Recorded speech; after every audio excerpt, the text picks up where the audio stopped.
out some more? That's better. Just a little bit. Try your mic. Yes. It's good. Now we're going to have to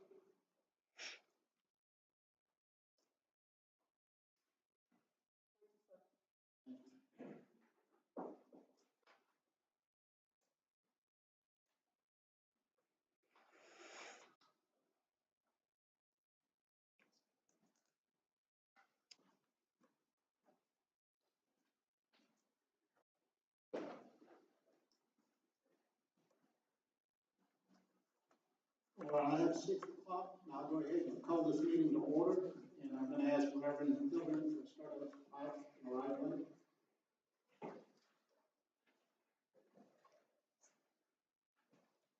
Because our Heavenly Father, we come about and we give us in the community, so we make the right decisions and do the right thing in order to protect the people in this community and in the school. In Jesus' name we pray. Thank you. This is a public hearing returning to the hybrid schedule. The current position of the board is that the board voted 5 against 0 on October the 13th, 2020, for the superintendent to return students to 5-day face-to-face hybrid instruction from hybrid instruction. In the vote, the board directed the superintendent to return to hybrid instruction when Greenwood County's 2-week incident rate reached 201 people per 100,000, according to the Greenwood County Emergency Management figures. 5-day average of 201. In addition, this plan to return hybrid has been approved by the State Department of Education. The format of this public hearing is that the first session, we will allow those that have signed up to speak against. Each speaker will be granted 3 minutes. The second session will be allowed for those who signed up to speak for returning to hybrid schedule.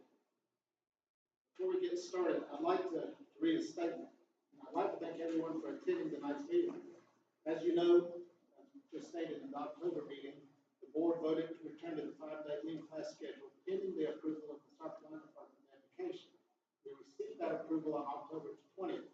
Part of that plan required a plan to return to the hybrid schedule when Greenwood County's 2-week incident rates reached 201 per 100,000, according to Greenwood County's emergency management figures. 5-day average of 201. That figure, 201, was not arbitrary. That number was not decided by staff. It was something that was triggered by South Carolina DHEC that takes the county from a medium level to a high level of COVID incidents. Since that plan was approved, the South Carolina Department of Education, that is what we are currently following and what we must follow at this time. This called meeting was scheduled as a result of citizens requesting a chance to voice their concerns before returning to the hybrid schedule. Thus, the short notice for the meeting, because we are scheduled to return on Thursday, we tried to get the meeting scheduled as quick as possible.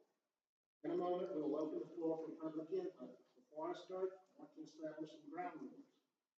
As I said, we will start with the citizens who have voiced their displeasure in returning to the hybrid schedule. Each will give us 3 minutes. After that, we will open it up for those who are speaking for returning to the hybrid schedule, and they would each get 3 minutes. I encourage everyone to voice their opinion. I only ask that they do so in a civil manner. And remember, we are setting the examples that we want our students to follow. If there is any breach in protocol or good manners, as the chair, I will call the meeting back to order and reestablish the expectations. Repeated breaches of decorum by any speaker will result in the forfeiture of the remainder of their time. And we're now ready to proceed with our first speaker. And that would be Mr. T.J. Warren. Yes.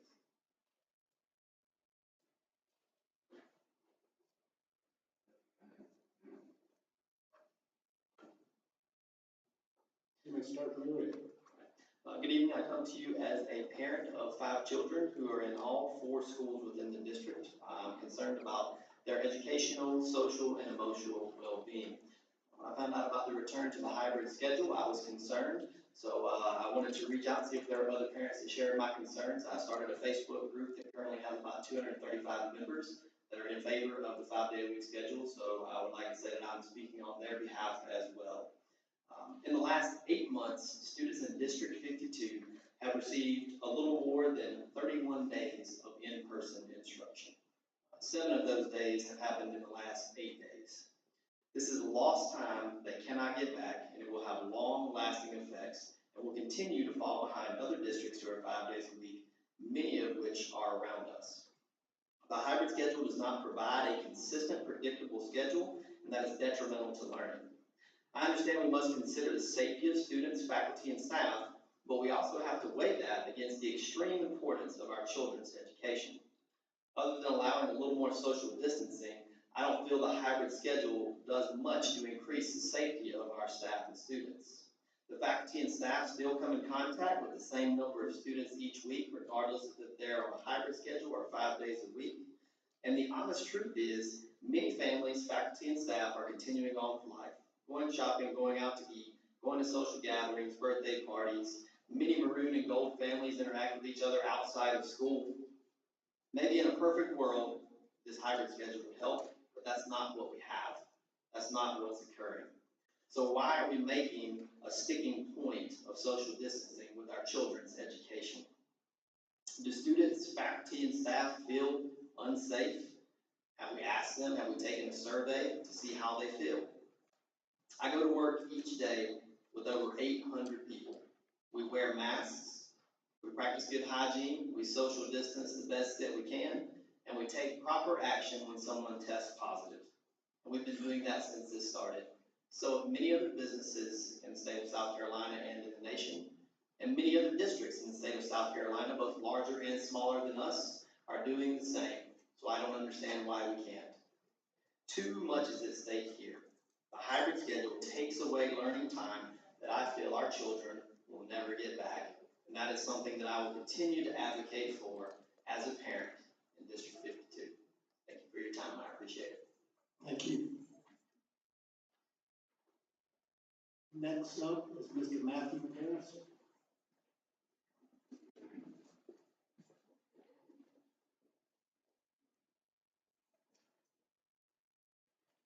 I'm Matthew Parrish. I have a son that's attending first grade in 96 primary school. The reasons that I'm against returning to the hybrid learning schedule is my son needs a structured environment. He is too tired to listen or comprehend anything that I'm trying to teach him after my wife and I get home from work.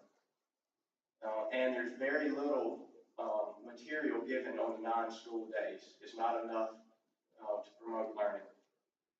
The gap between Friday and the next Thursday is too great. He is forgetting what he's learned from week to week.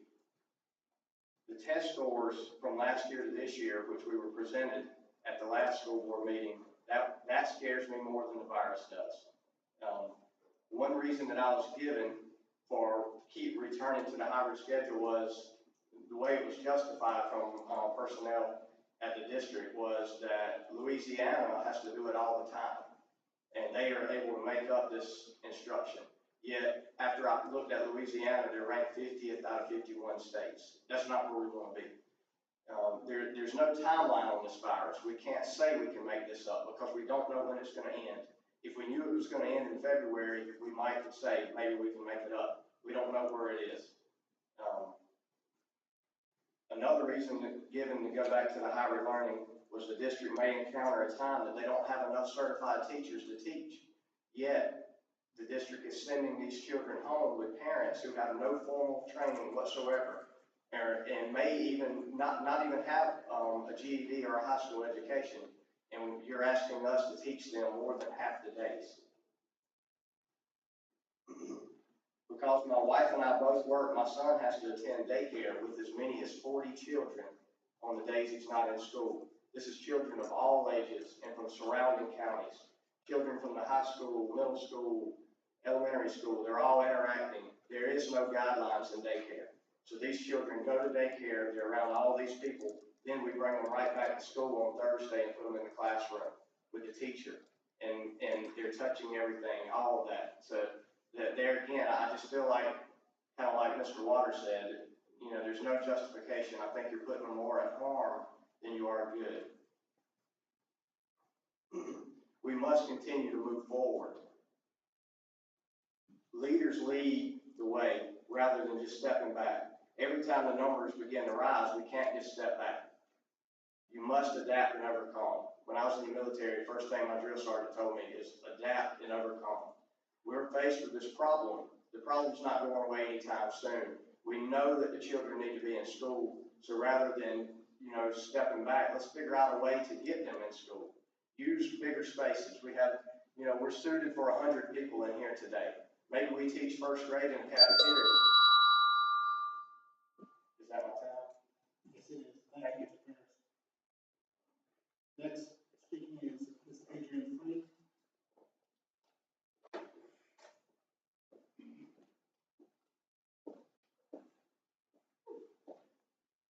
Thank you very much. Thank you very much for hearing us this evening. I had some very productive conversations and insightful conversations throughout today. One with County Representative Theo Lane, one with Mr. Brad Nichols, who is the Assistant Superintendent of Curriculum and Instruction at Greenwood District 50. My primary concern talking to him was I want to know as a parent, how is the largest district in our county successfully offering a 5-day instructional method? I was very upfront with him and let him know I'm a parent, District 52, I'm not in the district, I'm coming to speak tonight. He said, first and foremost, I can't speak on 52 and what they're doing. I said, that's not what I'm interested in. I want to know what y'all are doing, why you're doing it, how you're doing it, and how it's being successful. He said that the 3 things that they know are that kids who are not in a 5-day instructional method in school are suffering. He said the local community can't function without a 5-day instructional method in school, and that the teachers are needed now more than ever. He said that District 50 is not using the 201 over the 5-day average formula. He said that translates to less than a 1% positive rate over the entire county. Me, I'm not a math teacher, I'm a college English professor, so I wanted to see what he was talking about there, so I pulled up some information from an email that was forwarded to me from Representative Theo Lane from George McKinney, who is over the emergency management for Greenwood County. I'm pulling directly from his email verbatim. This was received yesterday to all county council members, and it said, as of yesterday's report, so that's yesterday, there have been 3 additional cases in Greenwood County, bringing the total to 2,657 positive cases since March 21st. The first 2,487 of those cases were reported over 15 days ago. So, with what we know in general about the virus, it takes about 15 days or so to recover. So, this says right here, this isn't my math, like I said, I'm not a math person. This says here that this brings Greenwood County's remaining estimate of active confirmed cases as of yesterday to 100.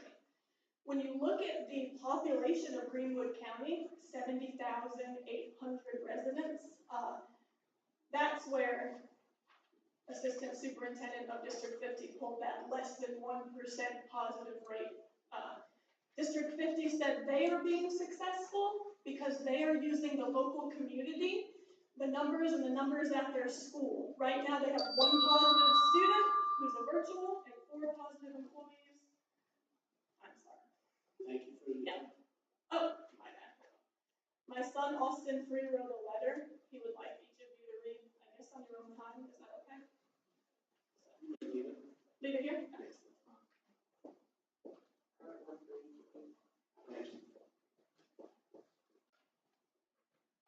Next speaking is Mr. Dustin Free.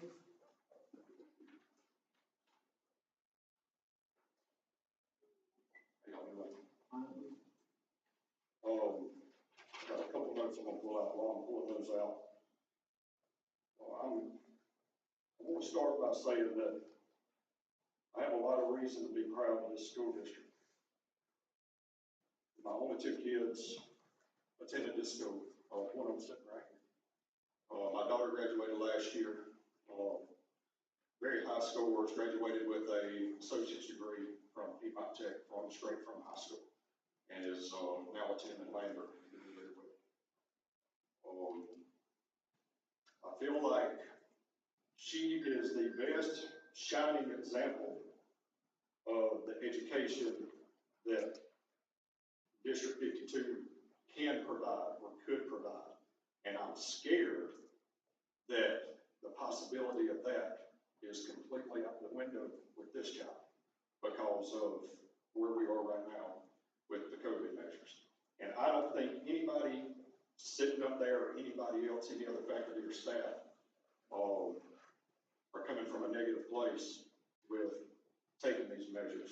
But I think that the education is getting lost in the wind. So one of the things I want to read to y'all real quick is to educate all students to achieve their full potential and become productive citizens in today's global society.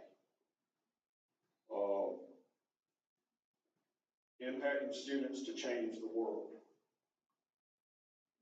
Children are our first priority in all decision-making processes. All children should have equal access to a quality education addressing their individual needs. Children deserve the service of highly qualified instructional and support service personnel. Students benefit from safe, orderly facilities where a learning environment of mutual respect for diversity thrives. I can go on with a lot of these, but I'm pulling all this from District 52's website. That's y'all's standards. And that's the standard for education that us parents want for our children. The accommodations have been made for the parents that want their kids to homeschool, and I'm 100% in favor of those accommodations being made. What we're looking for is the accommodations that our kids need. Their test scores show a decline. Their mental state is showing a decline. All kids are different. You've got a group of kids that are getting what they need and a group of kids that are not. And that's what we're here tonight asking for. Thank you. Thank you, Mr. Freed. Next, we have Mr. Nick Clutch. I apologize if I didn't pronounce that correctly.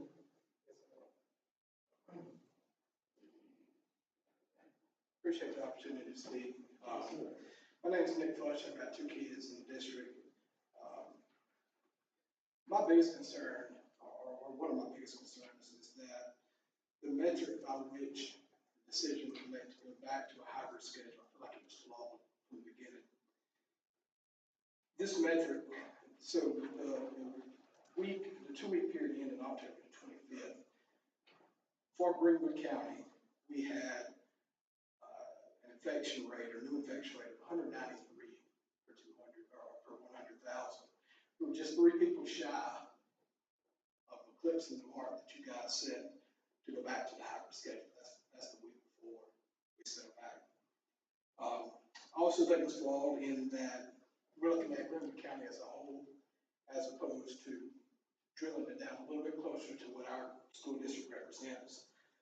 So I took the liberty of looking at those numbers as best I could. I understand that this zip code, there's some people outside of this zip code that still come to 96. But for the week that ended October 25th, for 96, that infection rate was at 269 per 100,000. So we were far above the bar that you guys set to return to the hybrid schedule even before we went. The good news is today, or ending November 15th, that rate's been cut in half at 96. We're down to just 142 per 100,000. I say that to say it's just a flawed metric to use in Greenwood, or in 96 rather, in this zip code. It took only about 5 people difference to go from well above to well under.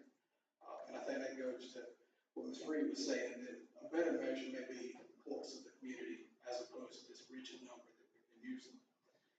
The second point I wanted to drive home is there was an opinion piece released by an associate professor of public health from Harvard University.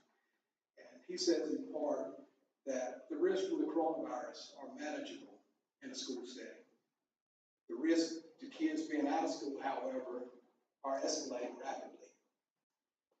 He says the kids are much less likely to contract the coronavirus. I'm not a doctor, I can't argue with that, okay? He goes on to say that hybrid models may actually increase the risk of coronavirus spread because the kids are spending time with a wider network of contacts on their non-school days. Mr. Parris mentioned his child may be in school with 10 to 15 students on the hybrid days, but when he goes to daycare, he's exposed to far more than that.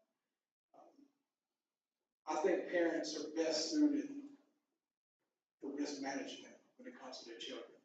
They can look at these risks and decide whether or not the benefits outweigh them.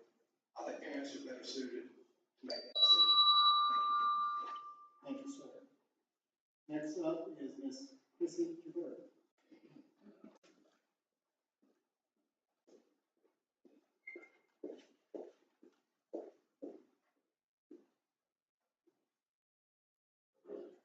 First, I'd like to say thank you for volunteering to serve our community as a member of the school board. I know it's a thankless job and you put the hours in because you truly care about this district. Personally, other than 4 years of college and my first 3 years of teaching, I've been affiliated with this school district since I started kindergarten in 1988. I care deeply about the reputation and success of this district. While I pour everything I have into the lives of my children while I teach, my most important role is that of a parent.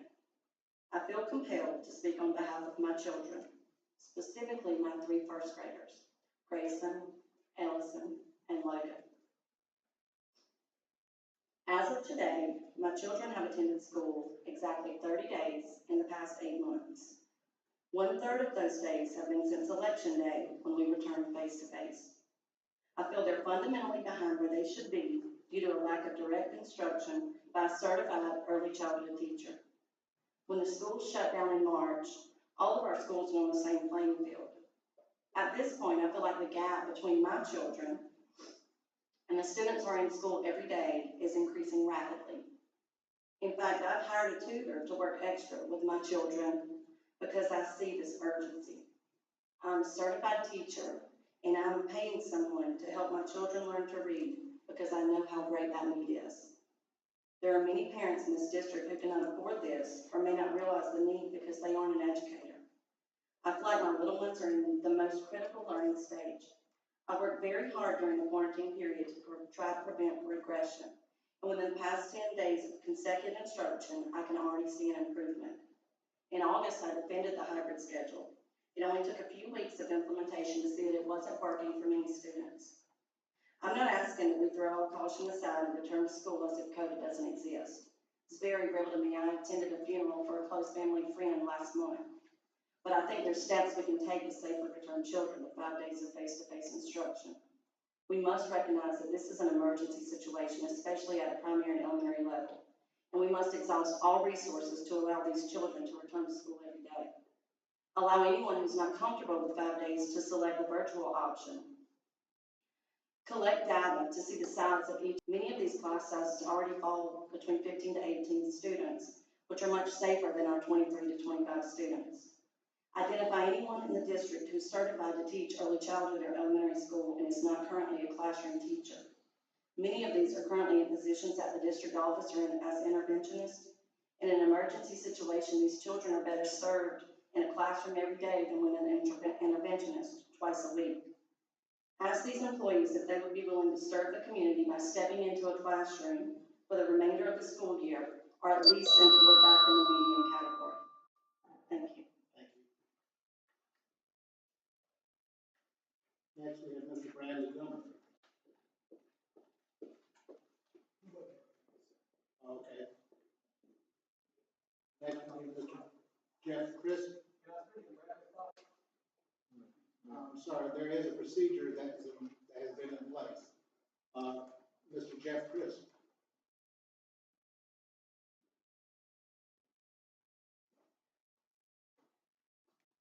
Good evening, everyone. I'm Jeff Chris. I've got 2 kids in the district. One is 10, one is 4. I'm not going to stand here and think that and say that I realize since your area is not important. You make a decision based on information you have in front of you. And you try to do what's best for the parents, the teachers, and everyone involved. However, I think one outweighs the other. I think the children's education outweighs the risk in this particular situation. I've got a 4-year-old, and his first day in school was kind of rough. Got dropped off at school with parents wearing masks, teachers wearing masks. Never was able to really see the teachers, visit the teachers, or the classroom he was going to. Couldn't watch him in. That was kind of tough on him. Well, now he's getting to the point where He's not learning as much. He's getting half the time in school, and as we all know, first days of school is the building blocks for this child's education in the future. And I ask you to reconsider anything that's being done so far, that you offer the hybrid classes, but we may when it gets higher. But currently, I think we should go 5 days and or offer the full virtual. There's parents who want the virtual, they do the full virtual. Those work for those children, but mine will not. Me and my wife work 5 days a week. So why not offer the 5-day classes for those children that need the 5-day classes? And they won't fall behind. I think the parents who opted for the virtual are capable of doing the virtual. For those that are considered, I guess the virus is being more problematic than their child's education, let them opt for the full virtual and not do the hybrid. But the hybrid classes is not working for my children. I appreciate your reconsideration for going back virtual. Thank you. Thank you for your time. Next, we have Mr. John Long. This is the last speaker in this session.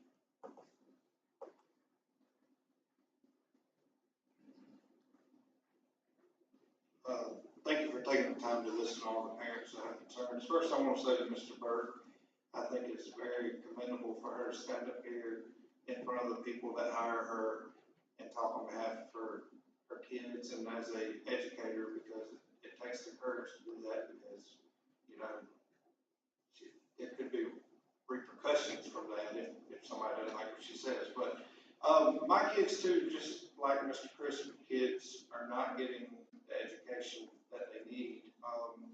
On days that they have the hybrid schedule, we get questions like, what did you dress up for at Halloween? You know, that's the only thing the teacher knows that they're doing. But my wife and I have a criminal justice degree. My wife has a business degree. Neither one of us signed up to be educators. We moved in '96 when my son was old enough to go to school, because we felt strongly about this district. You know, I can tell you that my kids are falling behind. I have a kid with a learning disability that we too have hired someone to tutor both of my kids, actually, so that they don't fall behind. But I know most of y'all on the stage, I hope you reconsider what you're doing, because, you know, we have kids after school going to band. We have kids after school going to basketball. We have kids going to other kids' house. What you're doing here is really not preventing these children from being exposed to coronavirus. And we have to live our lives. We can't keep kicking the can down the road and having a yo-yo effect as to when we're going to go to school and when we're not going to go to school. So I would challenge all of y'all to talk to your teachers, because the majority of your teachers will pull you to the side off the record and say, I can't talk to you on the record, but I'll tell you that I'm getting overworked on this hybrid schedule, because it's double work on the teacher. They have the same amount of students, but then when they go home at night, like Mr. Burke, she has her own kids to tend to, but she's having to tend to other people's kids, teaching them, because she's having half and half. So please reconsider. Give people the choice to stay at home if they want to, but for me and my family, I would like my kids to come to school. Thank you. That concludes all of the speakers that are for against the return to hybrid schedule. We'll start the next session, and the first speaker is actually split. That would be Dr. Nguyen, who indicated that she was for part of it and against it. Is Dr. Nguyen making the meeting? She did say she was on call and may not be able to make it. So if she's not here, we will move along, and the next speaker will be Ms. Becky Corbett.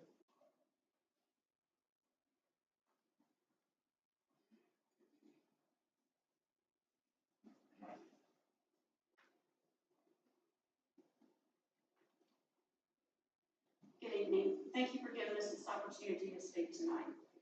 I want to speak to you tonight from the perspective of my most important job, that of a grandparent. I'm the grandparent for school-age children. Eli second grade, Alex fourth, I'm 7 and John 8. I have health conditions that make me at higher risk of complications should I get COVID-19. I do not dwell on that, but I keep it in the forefront of my mind when I'm making a decision. My husband and I, we try to balance it so that our grandchildren are safe, educated, and have sound mental health. I know that mental health is a great concern for everyone right now. But let me tell you, death is the ultimate test for your mental health. I know that we cannot live in fear, but we cannot throw caution to the wind. We all want this to be over. We want it to end, but we are not there yet. We will get there if we will stay the course and do the things that we need to do to be safe. If we can hold on a little bit longer, we can get there. I know we are frustrated, but I believe the finish line is nearly in sight. We would like to think that this has an ebb and a flow, but it feels more like a zig and a zag, and those sharp corners are hard to take. But I beg you to please stay the course. Don't quit now. Someone I know tells me often to remember it is not a marathon. I mean, it is a marathon, it's not a race. So why would we quit now?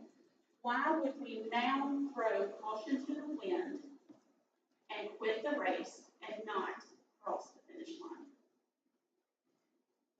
We are a town, a small town that rallies around each other in crisis. I ask that we rally around one another now before we are a town praying together, rallying around one another, hoping that someone comes out the other side that is close to us. I want to leave you with this. This is when it hit home for me. My youngest grandson asked me, "Mindy, what happens to us if you and Papa die?"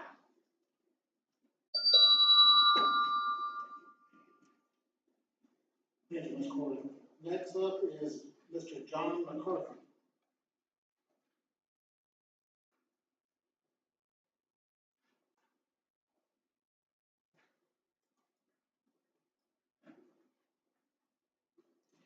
My name is John McCarthy, and I'm for hybrid schedule because students need to just know that members of their family don't need to suffer because of something they brought home to them.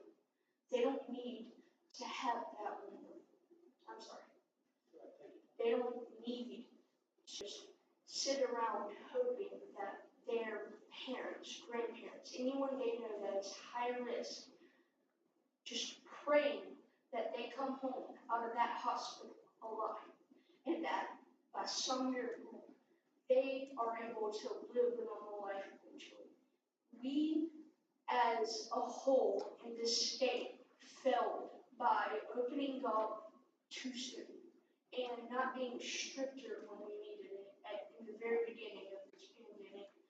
We needed to stay the course, as my grandma said, and we needed to make sure that we were taking safety precautions. I know that a lot of people are struggling mentally with everything that's going on currently, and that they are trying their hardest to not give up. And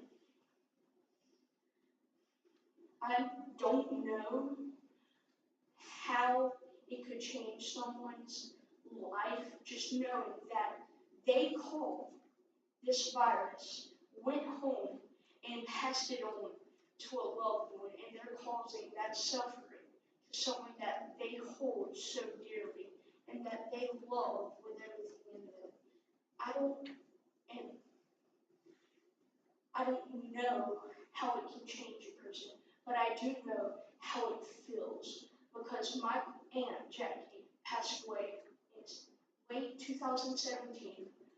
Following her, my father passed away May 2018, along with my uncle Ned shortly after. I know how that affects someone and how it feels to lose a loved one, and how they just want to hide from everything and stay at home, not caring about anything else, just staying to themselves. But we have to make sure that other people do not suffer from things like this, and do not lose loved ones, and that they are able to live a normal life. That's all. That concludes all of our speakers who turned in the form, signed up to speak. With that, I will make a motion to close the public hearing section of this meeting so that we can open it up for deliberation of the board. So if there is a motion, is there a second? Second. Any discussion by the board about closing the public hearing? Hearing none, all in favor say aye. Any opposed say nay. Motion carries. We are now out of the public hearing, and the board will now deliberate, but first I'd like to read another statement. I'd like to thank everybody again for coming out. Now that we've heard from both sides, we'll take the viewpoints into consideration and evaluate if there's any changes that can or should be made to the plan. But I ask that you keep in mind that changes must be submitted to the Department of Education and approved. We can't just go off on our own. Also, please remember, we are operating in uncharted waters. There is no perfect plan on how to accomplish this because no one plan fits all school districts. Staff and the board are committed to providing the best education while protecting everyone. Greenwood52 does not have the resources, staff, or facilities that allow larger districts to do certain things. What Greenwood52 does have that cannot be surpassed is the dedication, concern, and willingness to act from the staff, board, and the community, which I think is evident by the attendance tonight. And I thank you all for the way that this went down today. I think it was very civil, and it just exemplifies what is good about 96. I don't think there's anybody in this room that would disagree that 5 days education, 5 days a week of in-person education is the best way to learn. I also believe that the topic that's really up for this discussion is when is it really safe to return to the 5-day schedule? What is going to be the trigger or the canary in the mine, so to speak, that causes us to change the schedule if it's not the DHEC guidance? We currently use a 5-day average of over 200 per 100,000, which DHEC recognizes as high. There is no other metric above the high. There is no very high, super high. It's high or medium. And for your information, if you go back to October 30th, when we started kind of ticking up, last 19 days, our average is over 201. That's not a 5-day average, that's almost a 20-day average. I understand the desire to return to a normal schedule. My kids want very much to return to a normal schedule. And while I may be willing to say I'm ready for my kids to return to a normal schedule, I have to pause and think, I'm willing to make that decision on behalf of all students. And with this, I open up the discussion for the board.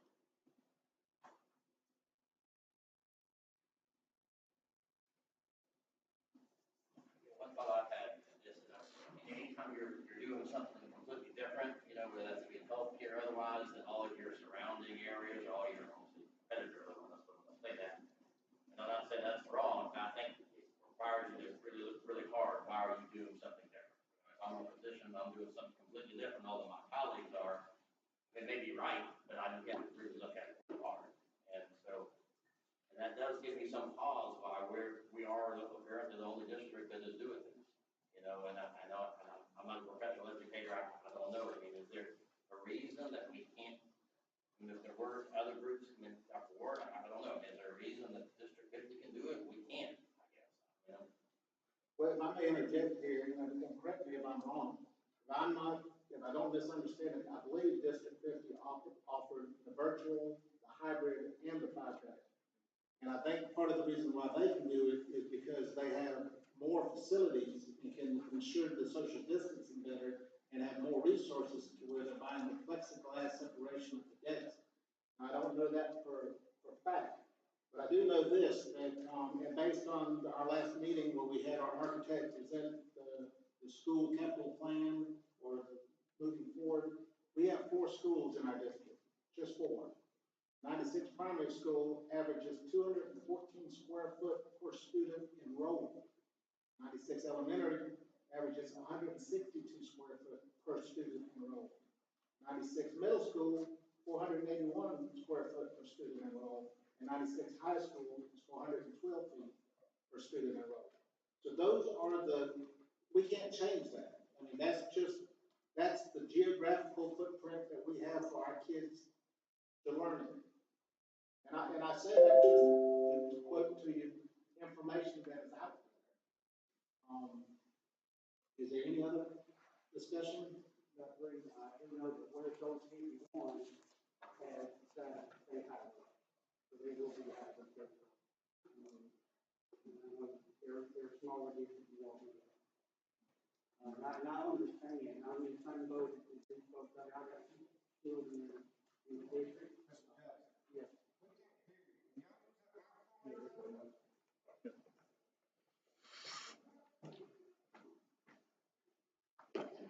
While you get the microphone, where I do have a question, it seems to me I remember back pre-COVID days that when the flu came around, there was a guidance from either Department of Education or DHEC that if so many kids had the flu in the school had to shut down. Is that correct? Yeah. I don't know what that number is, but that's another one of our concerns, is that if you get so many of the students that test positive or so many of the staff that test positive, instead of being on a hybrid schedule, we may have to shut down the school. And then you're quarantined for whatever the period of time that DHEC says you have to be quarantined. Another concern that I know, and I think we discussed this in previous meetings, is that the virtual, we offered it at the beginning as an option, and we had to purchase participation into that, correct? For high school, primary, elementary, and middle school, we're doing it in-house. Okay. So when you set up virtual, you have to take the personnel around. So we know second semester, everybody's gonna have an option to go to virtual, and if they like, so we picked them to send out a survey after probably days before Thanksgiving to determine who wants to go virtual next semester. It's a whole lot easier to switch at the semester time than it is at the present time. You don't hear that, or does he You know hear what I mean? All right. At the beginning of the year, when we offered virtual, we took the number of students we need. At the high school level, what had to happen was, at the high school level, you just can't change the master schedule, because what we were trying to do was, as soon as the numbers went low, we were trying to get everybody back. And we just couldn't change our master schedule at the high school. So what we did, we contracted with a company called Atlanta to offer the classes to the high school students who wanted to be on virtual. At the middle, primary, and elementary school, we looked at the people who wanted to be on virtual, and we took that many teachers to accommodate those students and set them up there. We locked everybody in on virtual for one semester. And it's very hard to, once we got them logged in, it's hard to change right now because of personnel issues. So, probably today, I think Mrs. Cordero and I talked today, and I got a meeting with principals on Tuesday. We're going to talk about what second semester looks like. And we're going to give everybody an opportunity to sign up for virtual, whether they already on virtual, or if they're not on virtual, if they want to make that change. It's easier for us to change it at the semester than at the present time. Thank you. And Mr. Jackson, would you see that? Sorry, I'm just saying that I'm in the same boat as you guys. I got children in the district that I'm concerned about, that's not getting 5 days. I'd love for them to be there 5 days a week, just like everybody else, and I don't think anybody can disagree with that. But as a board member, we're put in a little different situation, because we gotta look out not only for my 2 children, but we gotta look out for the other 1,500 kids not only our kids, but our staff and our administrators. So that's way heavy on me. And I've really been banging my head to what is the right thing to do. Stay the course or jump. So that's just where I stand at this moment.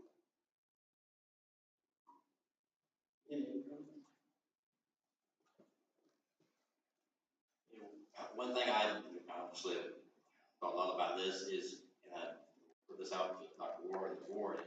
One option, it appears that the younger kids, based on the data that Mr. Spadero presented, they lost the most by not having 5 days a week education. That also obviously the biggest burden for parents. A third grader, you're going to have to work with them. You're going to have child care. A high schooler, ninth grade, they probably can stay home by themselves. They need to be learned. They're probably pretty tech savvy. I do know some Greenville school districts where they have brought back off the hybrid, they brought back to a 5-day instruction, the younger kids first. And they're leaving the high school kids later. I think there's some rationale to that in the sense that the high school kids, pretty hard to control what they do after school. They're going to be around with the kids, they're going to be going to wherever, so it's a little harder to control what they do. A third grader is pretty much going to school, coming home with mom and dad. So I don't, throw that as a possibility. Is that something that people could we look at that? I don't know.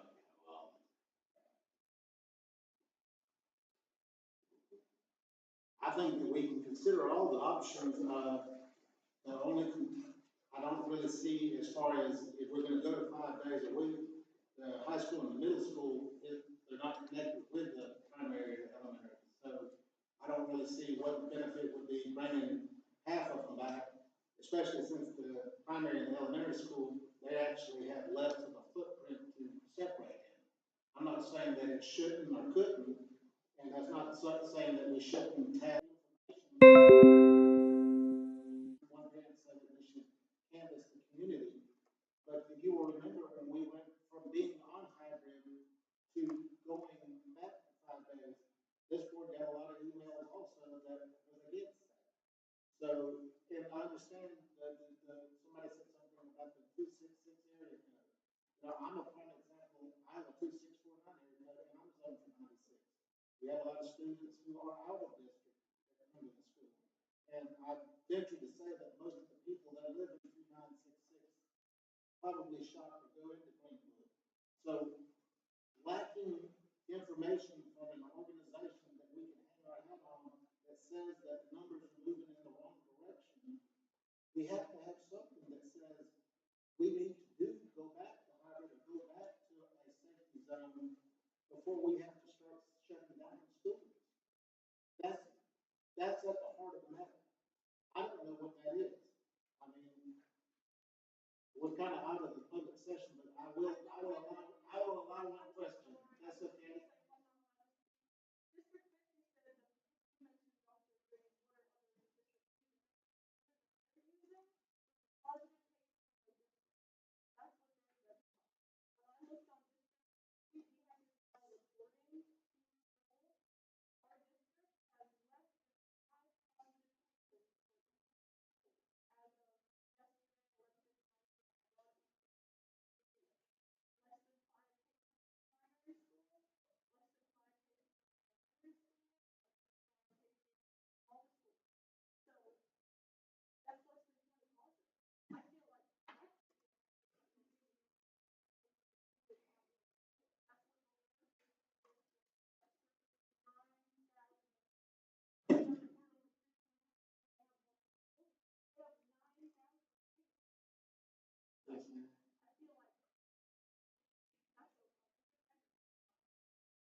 That's all right.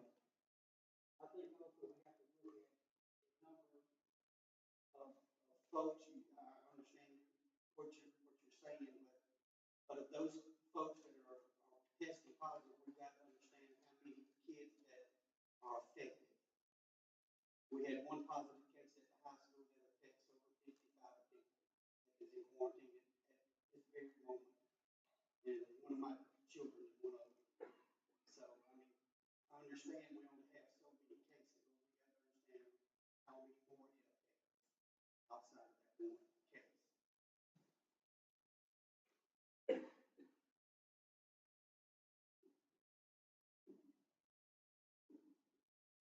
I have two children in the school district, just like a lot of you all do. I have a 17-year-old who's a dynamo. She does, you tell her what their assignments are for the next 2 weeks, and she'll have them done this evening. Then I have a 13-year-old who has my scholastic work ethic, and her default gear is neutral. And I really want her back in school 5 days a week. But as I think Mr. Freed made the comment, adapt and overcome. Because I know what we're dealing with, and I want her back in school.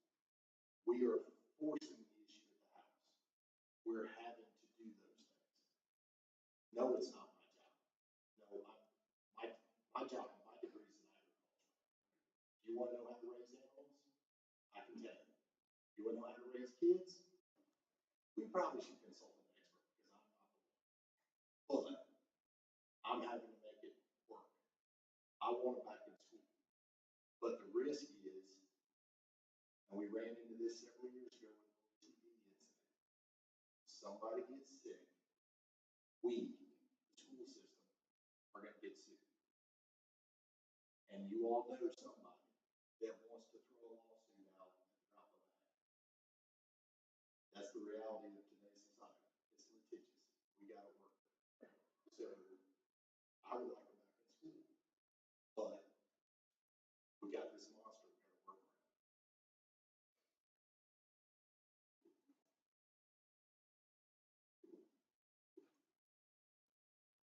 Is there any more discussion from the board?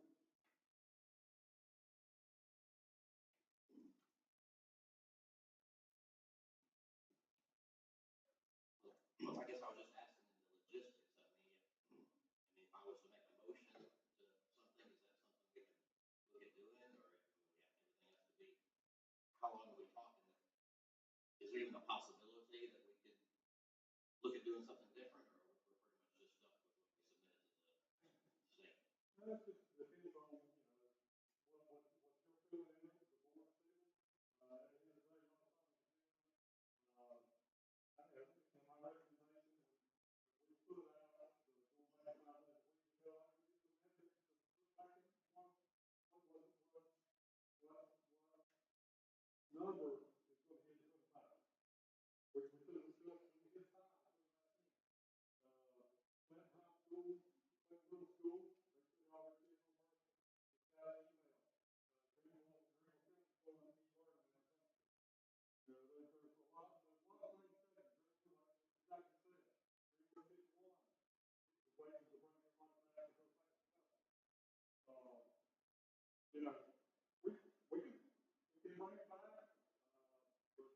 but there is social justice in it.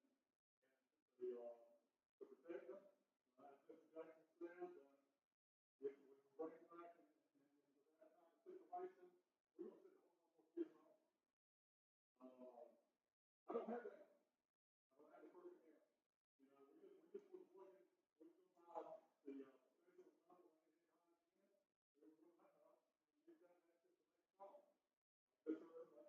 Mr. Captain said, we 666. You go over there and have trouble with it, 29646.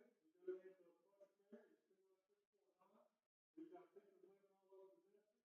We've got kids all over the Greenwood County just to get it over. We just went with 10 numbers. As far as making a wholesale change, my recommendation is make a separate change to go over there a whole lot easier to do it. Because we can adjust personnel, we can do different things. Even if we got kids, like some of them said, well, if they don't have the kids all over here, they can work. Well, they can't get work with personnel. Because we've got our personnel locked in to a certain amount. And I'm not saying we can't go 5 days a week and give the people an opportunity to only do 5 days a week, prefer hybrid, but if we don't offer hybrid, then they would have to decide to put 5 days a week and work. I think we need to give them that opportunity. So that could be an option, we could do that. Yeah. But just for clarification, anything that would change, we have to get approval through the Department of Education first. So we, to answer your question, you can make a motion that we entertain a change, but we would still have to get that approved by the Department of Education. And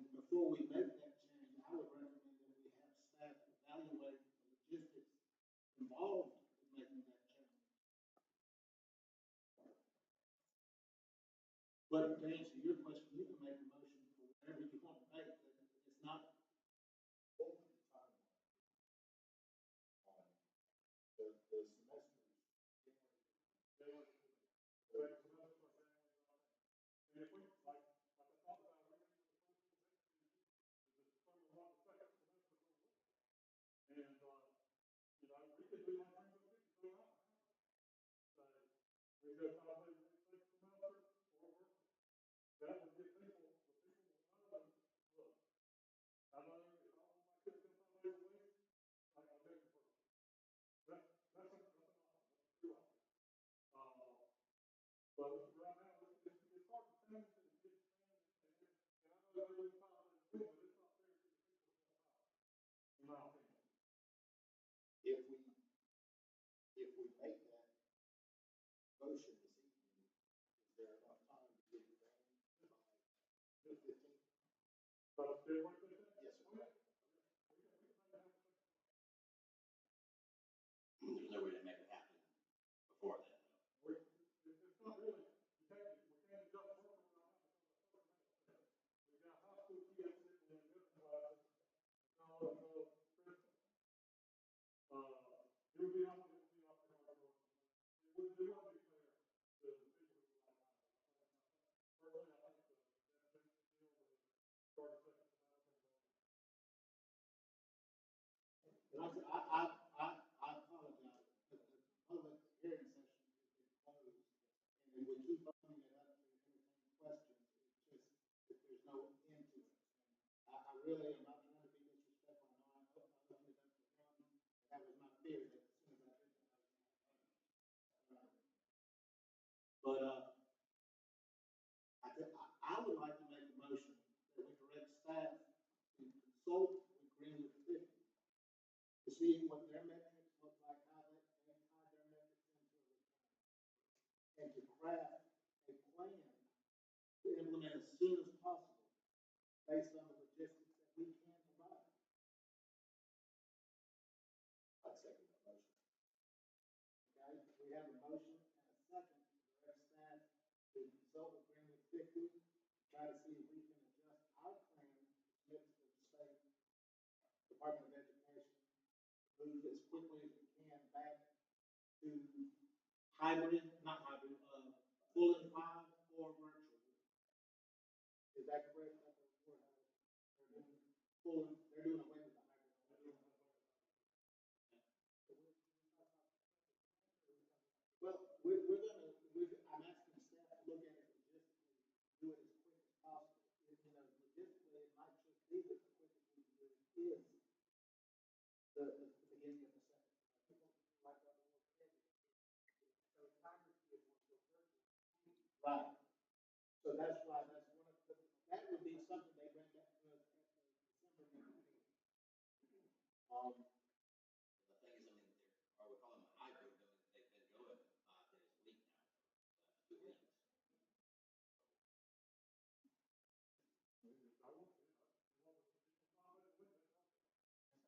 Well, we can't go against what's in the plan. We're gonna have to get approval for the Department of Education if we go against the plan, correct?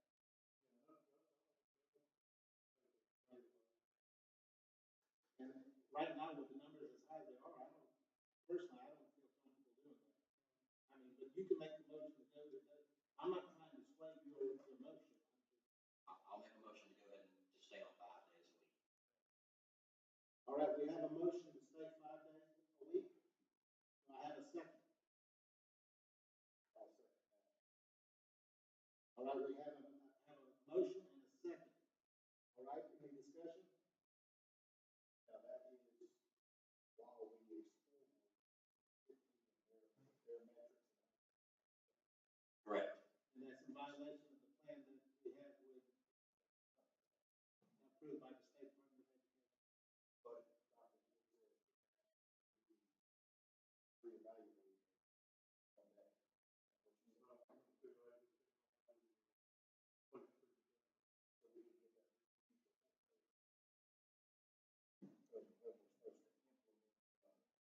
Go back to hybrid. That means that, I don't know what we're doing in hybrid class.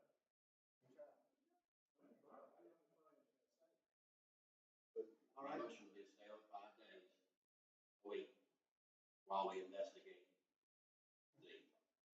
how Greenwood District 52.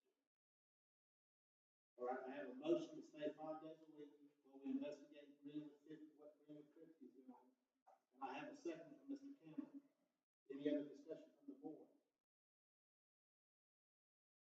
favor say aye. All opposed say nay. The motion fails 3-2. I now make the motion that we direct the superintendent and staff to evaluate moving as quickly as possible to the model that Greenwood50 is doing, and bring that information back to us as soon as possible, so that we may take it up at the December meeting. Do I have a second? We have a second. Any discussion from the board? All in favor say aye. Aye. All opposed?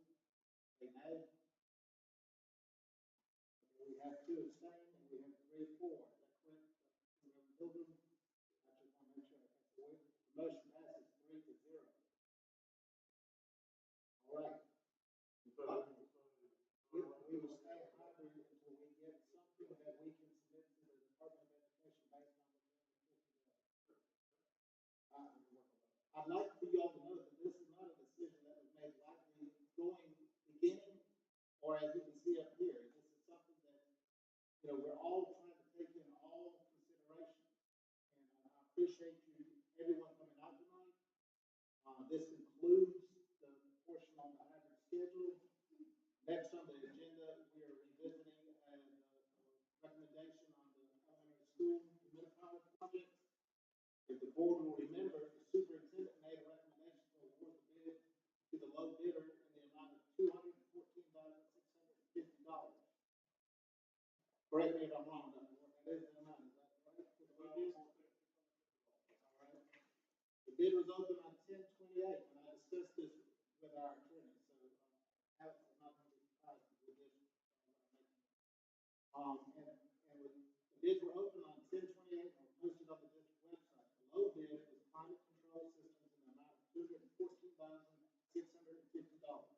There was only one other bidder, Building Performance Group LLC, in the amount of $219,651. Unless there's any deliberation from the board, I would like to move that we award the bid to the low bidder, climate control systems, in the amount of $214,650. Is there a second? We have a motion and a second. Any discussion? All in favor say aye. Any opposed? 5-0, it passes. That'd be great.